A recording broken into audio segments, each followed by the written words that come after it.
আপনারা অবগত আছেন যে আমাদের যে যন্তর মন্তরে ছাত্র আন্দোলন শুরু হয়েছিল ধর্মেন্দ্র প্রধানের ইস্তফা চেয়ে 20 জুলাই, এটা যেভাবে ন্যাক্কারজনক এবং বর্বরোচিতভাবে জেনজি ছাত্রছাত্রীদের উপর লাঠি চার্জ করা হয়েছে, প্যালেট গান দিয়ে তাদেরকে আহত করা হয়েছে এবং বিহারে AK-47 থেকে গুলি ছুড়েছে ছাত্রদের উদ্দেশ্যে। সেটার জন্য আমাদের জননায়ক রাহুল গান্ধীজি বারবার সংসদে এটা তুলছেন, এটা কার দায়িত্ব নিয়ে এই ঘটনাগুলি ঘটেছিল। অথচ আমাদের জেনজি ছাত্রছাত্রীদের সম্বন্ধে মান্ডির MP কঙ্গনা রানাওয়াত যেভাবে তাদেরকে বলেছে গটের ছাপ এবং জেনজি ছাত্রীরা নাকি সংস্কারী না, সেটা উনি বলার কে?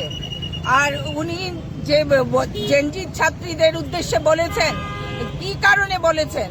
আজকে তারা যে আন্দোলন করেছে সেটা ন্যায়সঙ্গত ছিল, কারণ ভবিষ্যৎ প্রজন্মের কাছে তাদের যে শিক্ষা অধিকার, সেই অধিকারকে খর্ব করে দিয়ে বারবার এক্সামে প্রশ্নপত্র ফাঁস হচ্ছে, সেটার বিরুদ্ধে তারা আওয়াজ তুলেছে।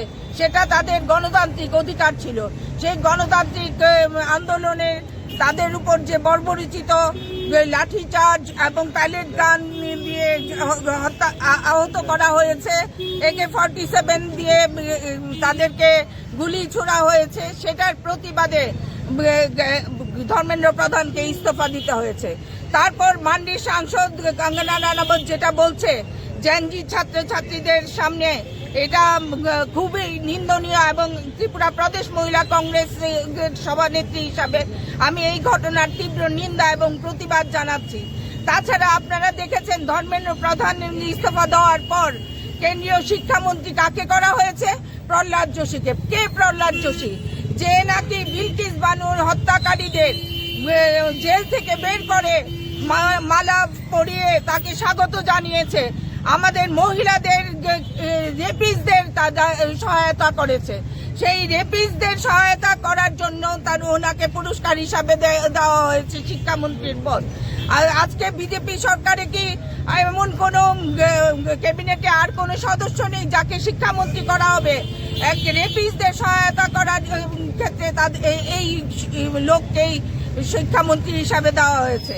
আজকে শুধু ছাত্ররা না, লক্ষ লক্ষ ছাত্রীরা আছে যারা মহিলাদের সম্মান দিতে জানে না, তাকে বানানো হয়েছে শিক্ষামন্ত্রী। তাই আমরা ধিক্কার এবং প্রতিবাদ জানাচ্ছি। আজকে ত্রিপুরা প্রদেশ মহিলা কংগ্রেসের সমস্ত নেতৃবৃন্দ এখানে উপস্থিত আছেন, প্রদেশ কংগ্রেসের নেতৃবৃন্দরাও আছেন।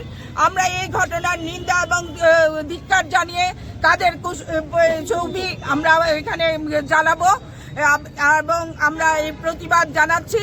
আমরা জেনজিদের পাশে আছি, সব সময় থাকবো। আমাদের জননায়ক রাহুল গান্ধীজি, খাড়গেজি তাদের পাশে আছেন, জাতীয় কংগ্রেস জেনজিদের পাশে আছি।